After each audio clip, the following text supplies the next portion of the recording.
বিশ্বকাপ ফাইনালে আর্জেন্টিনার পরাজয়ের পর সামাজিক যোগাযোগ মাধ্যমে আলোচনায় এসেছেন ঢাকাই চলচ্চিত্রের জনপ্রিয় অভিনেত্রী পরীমনি। প্রিয় দলের হারের পর দেয়া এক ফেসবুক পোস্টে তিনি ইঙ্গিত দিয়েছেন আপাতত আর বিয়ের পরিকল্পনা করছেন না।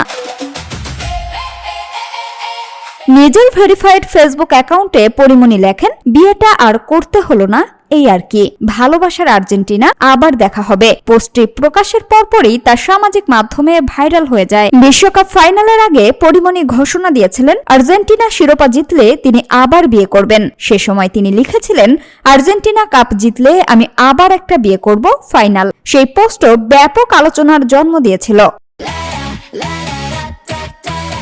তবে ফাইনালে আর্জেন্টিনার হারের পর আগের ঘোষণার বিপরীত সুরে নতুন পোস্ট দিয়ে বিয়ের পরিকল্পনা আপাতত স্থগিত থাকার ইঙ্গিত দিলেন এই অভিনেত্রী। সামিয়া সুলতানা, ঢাকা ওয়াচ।